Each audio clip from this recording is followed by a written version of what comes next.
I adopted my best friend's son after a tragic car accident. My life changed forever on that gloomy autumn day when I received the call no one ever wants to receive. My best friend Michael and his wife Sarah had died in a horrific car accident on a slippery road.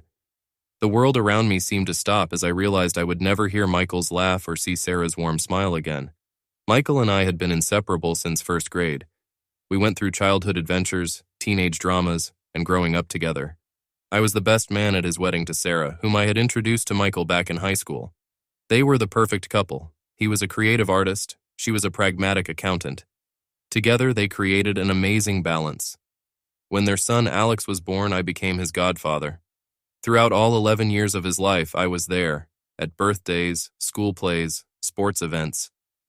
Alex was a bright, clever boy with his father's artistic talent and his mother's mathematical abilities.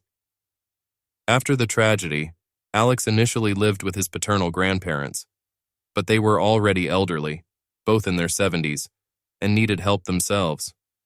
His maternal grandparents lived in another state, and moving there would mean Alex losing all his familiar surroundings.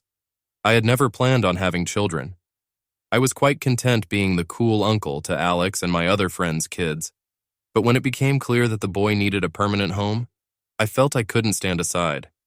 After long talks with my fiancée Emily, consultations with our therapists, and sleepless nights, we decided to take Alex in. It was not an easy decision that changed our entire lives, but we knew it was the right thing to do. When we proposed this to Alex, he was hesitant at first.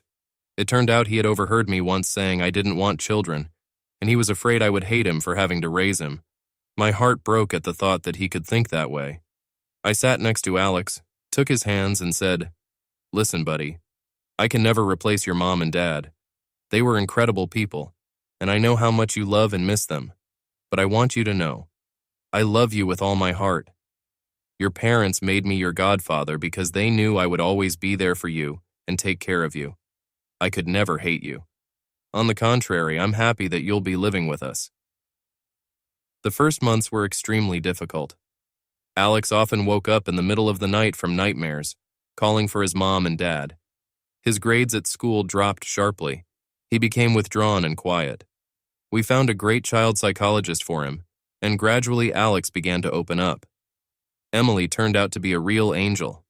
She started helping Alex with his homework every evening. At first, this brought him to tears because it reminded him of his mom, who always studied with him.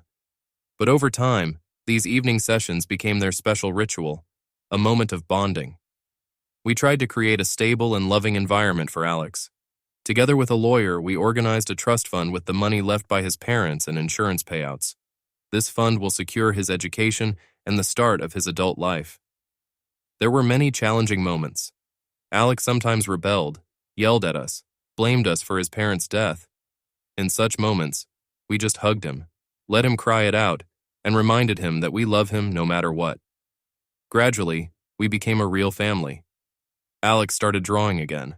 It had always been his passion. We set up a small studio for him in the corner of the living room. Sometimes I caught him and Emily drawing together, and my heart filled with warmth. Our wedding, which we had postponed after the tragedy, finally took place a year later. Alex was my best man, standing proudly next to me at the altar.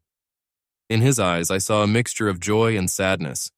Joy for us, and sadness that his parents couldn't be here. It had been almost a year since Alex moved in with us. We were sitting together in the living room looking through old photo albums. Alex was examining a photo where we were all together, him, his parents, Emily, and I, at a picnic a few months before the accident. Suddenly he looked up, his eyes full of tears, and said quietly, "I miss them so much. But I'm so grateful I have you." Then, after a short pause, he added barely audibly, "Mom, Dad." Emily and I froze, feeling our eyes fill with tears too. Alex threw himself into our arms, sobbing. We hugged him tightly, and at that moment, I realized, despite all the difficulties, we had truly become a family. A family created through tragedy but filled with love and hope for the future.